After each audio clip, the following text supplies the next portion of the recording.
آپ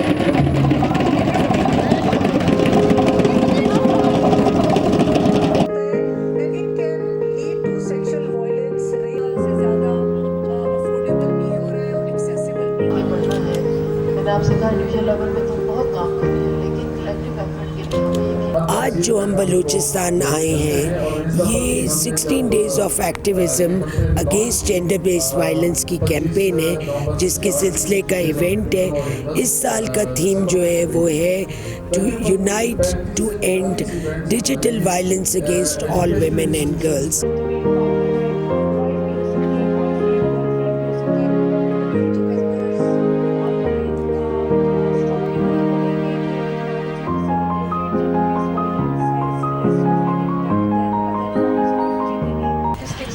ہمارے پاس جو ٹوٹل کمپلین رجسٹر ہوئی ہے NCCI کوئٹہ میں وہ راؤنڈ اباؤٹ 1300 تھا۔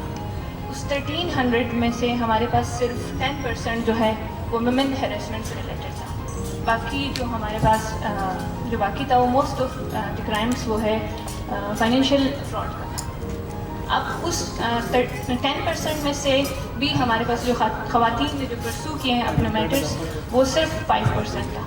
اب اس 5% میں سے جو ہماری کورٹ آف لاء میں گئی ہے وہ صرف 2%، کیونکہ ہم ایک ٹرائبل ایریا میں رہتے ہیں جہاں پہ ہم سوشل اسٹگما، کلچرل نارمس کو زیادہ ویلیو دیتے ہیں، تو جو ہمارے وکٹمس ہوتے ہیں وہ مسٹلی اوائڈ کرتے ہیں کہ ان کے میٹرز کورٹ آف لاء میں جائیں۔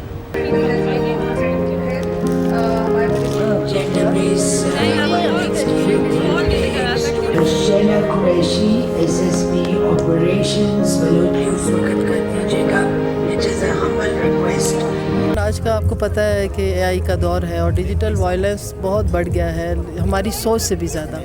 تو میں سمجھتی ہوں کہ ہمیں اس پہ بڑی توجہ دینے کی ضرورت ہے۔ ہماری سوسائٹی میں چونکہ ٹرائبل سوسائٹی ہے، ایشوز جو ہیں بڑا پردے میں رہتے ہیں، لیکن یہ بہت بڑی حقیقت ہے کہ اس وقت میجورٹی جو ہے اس ایشو کو فیس کر رہی ہے، اور it's not only the women and girls but also the boys, اور ہمارے میل بھی ہیں اس جینڈر فری، اور اس میں یہ جو UN ویمن اینڈ UNFPA اور ہماری جتنی بھی آرگنائزیشن ہے جیسے UNHCR، انہوں نے جو یہ ایک ایونٹ ارینج کیا ہے 16 ڈیز کا جو ہے اگینسٹ اس کو جو بات کرنی ہے، ہم نے لوگوں تک یہ میسیج پہنچانا ہے۔